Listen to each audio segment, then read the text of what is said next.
Just a quick video rundown here at the end of May in 2018 of the status of the garden.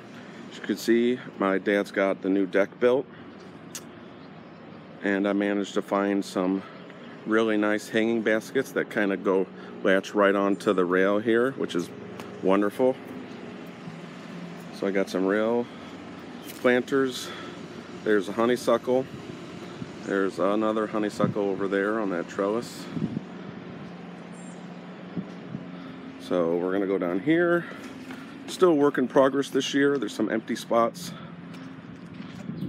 but I've got a mixture of perennials and annuals in little pots. Snapdragons mixed in with catmint. Some zinnias. I'm definitely gonna be planting a couple more perennials over here. Oh, and I put mulch and cardboard over here so there won't be any more grass anymore, so I don't have to worry about mowing back here. My dad's getting a driveway in, so we still have our old asphalt driveway, but it's going to basically go up to right to the edge of that new planter box I got. Here's some more pots with fuchsia, begonias. These are 3 viburnum bushes.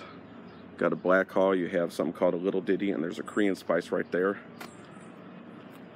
So I've got a couple petunia boxes, as you can see. This is what I call my hummingbird box. It's all annuals, mostly salvia. And so the driveway going right up to the edge of it, and I'm going to put a fountain right there. It's going to look really nice. So I'm working on this area, covering up some of the grass with some more mulch. That's a butterfly bush.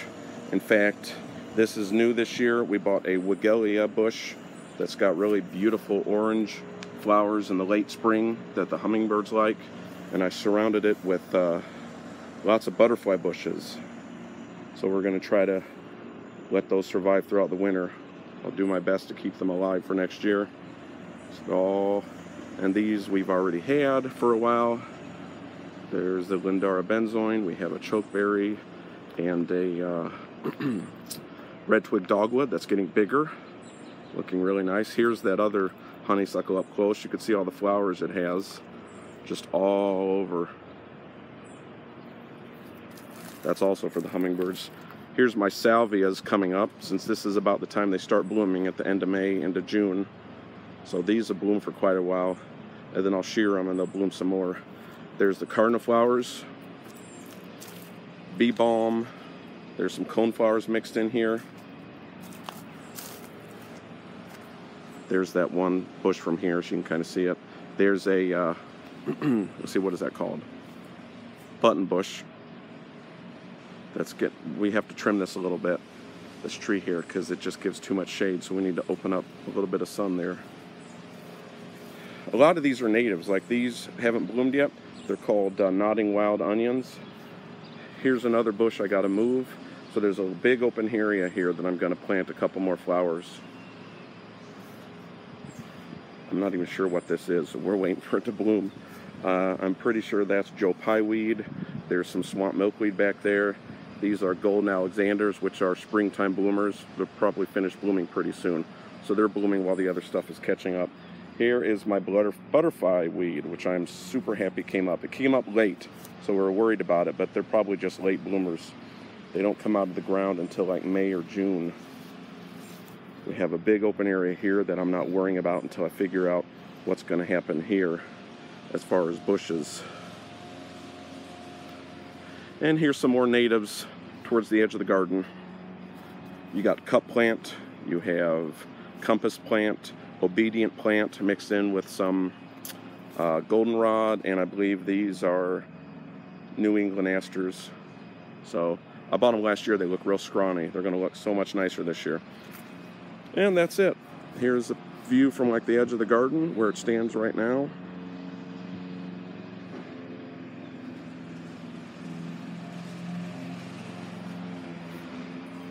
And oh yeah, we also have a witch hazel that I planted back here in the back. We've got a lot of stuff back here that needs to be either taken up, trimmed, redone, add a couple other bushes. This is the witch hazel, which seems like be a fast grower to me. And I really like this. This is because it does well in the shade as well as the sun. It's a honeysuckle bush, and it gets tons of little flowers in the summer, and the bees absolutely love it. Oh, and I can't go without mentioning my Bottlebrush Buckeyes, which are really spreading, really starting to do well. They're getting pretty big. These eventually get 8 feet tall and 6 feet wide. So as I back up, I do have to mulch here more, which I'm going to do this year. These will just get bigger and fill that whole area in the corner there. So this area I'm tending to put like small and medium bushes that can tolerate shade as it slowly blends into the garden over here. And now we can end the video on this nice shot here.